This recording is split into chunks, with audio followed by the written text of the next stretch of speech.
आगे नहीं मूव करना, ठीक है।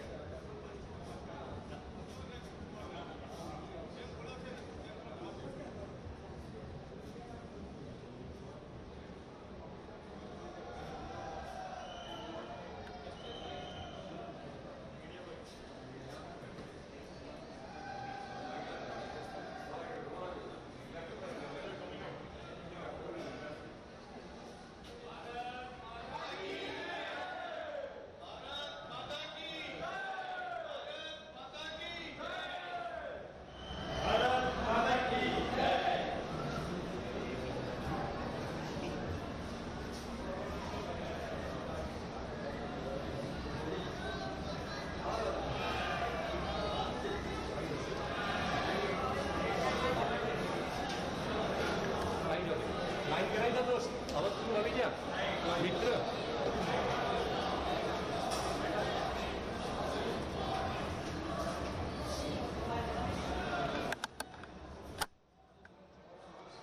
बाइक बैठे रेडी, बाइक बैठे रेडी।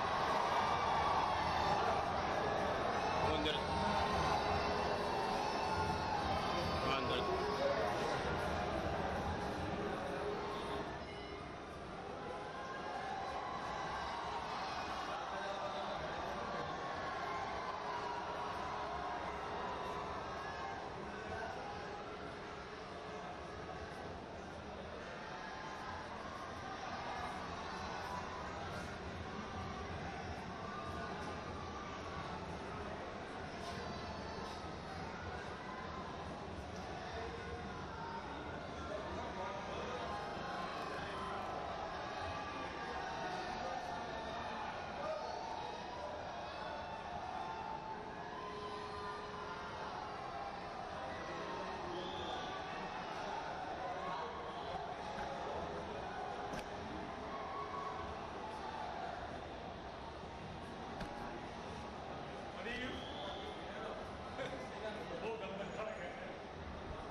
भाई इस गर्मी में आप लोग दिन रात दौड़ कर रहे हैं,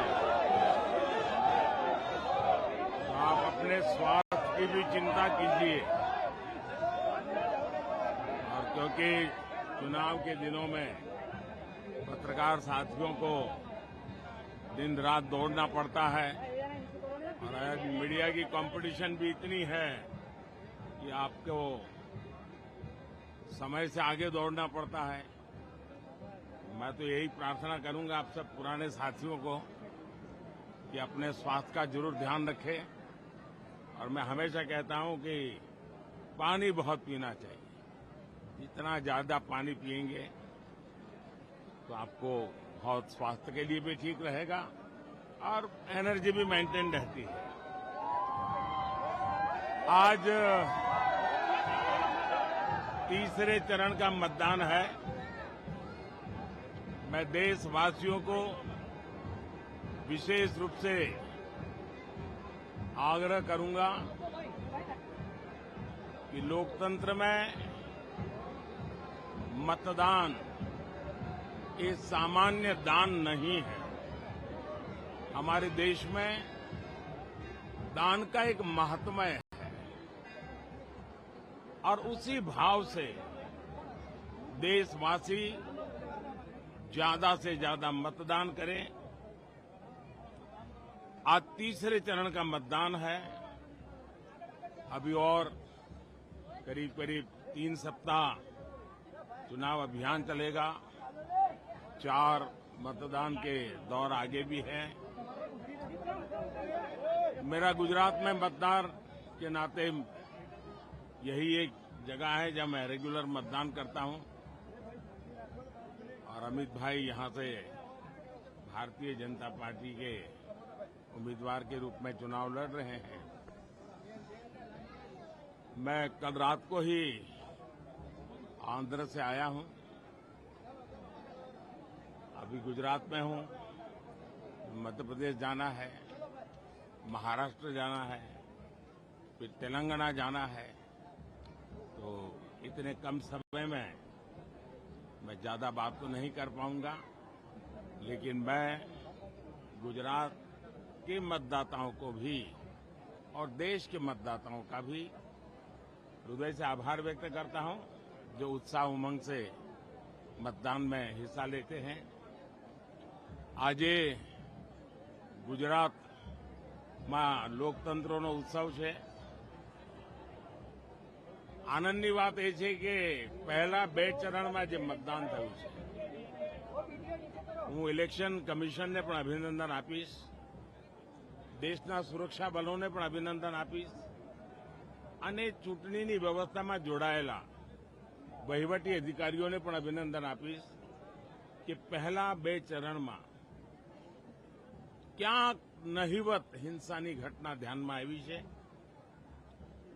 અધરવાઇઝ આપણને ખબર છે કે પહેલા ચૂંટણીમાં હિંસાનો દોર ચાલતો હતો। આ વખતે ઇલેક્શન કમિશનની અનેક વ્યવસ્થાઓ, હું ઇલેક્શન કમિશનનું એટલા માટે પણ અભિનંદન કરું છું કે એમણે પૂરું ઇલેક્શન કેમ્પેન વોટર ફ્રેન્ડલી મેનેજમેન્ટમાં એમણે ધ્યાન કેન્દ્રિત કર્યું છે। ઇવન આજે પણ મેં એમની એક ઘડિયાળ જોઈ, જે ઘડિયાળ મતદારને લગાતાર એલર્ટ કરે છે કે તમારું મતદાન થયું અને બધાના મોબાઈલ પર એ ઘડિયાળ અવેલેબલ છે। તો ઇલેક્શન કમિશને પણ ટેકનોલોજીનો ભરપૂર ઉપયોગ કર્યો છે અને હું તો મીડિયાના મિત્રોને પણ કહીશ કે हम लोगों ने देश में भारत की चुनावी प्रक्रिया कैसी है, चुनावी मैनेजमेंट कैसा है और दुनिया के लोकतंत्र के लिए ये बहुत ही बड़ा सीखने योग्य एग्जाम्पल है। दुनिया की बड़ी बड़ी यूनिवर्सिटी ने केस स्टडी करना चाहिए। आज दुनिया में करीब 64 कंट्रीज में चुनाव है, उन सबका कंपैरिजन करना चाहिए। और ये वर्ष एक प्रकार से लोकतंत्र का उत्सव न सिर्फ भारत में, पूरी दुनिया में है। और भारत ने दुनिया में जो भी अच्छी चीजें हैं वो चुनावी व्यवस्था में विकसित की है। और मैं मानता हूं कि इलेक्शन कमीशन इसके लिए बहुत बहुत अभिनंदन का अधिकारी है। आप सब मीडिया के मित्र तो अब भारत में 900 से ज्यादा टीवी चैनल्स है, 5000 से ज्यादा दैनिक अखबार निकलते हैं और वो तो पूरी तरह चुनाव के रंग में रंगे जाते हैं। और इसलिए हर एक का प्रयास और यही मंथन है जो लोकतंत्र को भी मजबूत करता है और देश को भी मजबूत सरकार देता है। तो मैं इसमें योगदान देने वाले एक लोकतंत्र के महायज्ञ में जो भी जितनी आहुति दे रहा है, सब अभिनंदन के अधिकारी हैं। मैं फिर से देशवासियों को यही कहता हूं कि आज गुजरात में और जहां जहां चुनाव का मतदान का दिवस है, बहुत भारी मात्रा में मतदान करें, लोकतंत्र के पर्व को मनाएं, उत्सव के रूप में मनाएं। मेरी आप सबको बहुत शुभकामनाएं। बहुत बहुत धन्यवाद।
तो सीधी तस्वीरें आप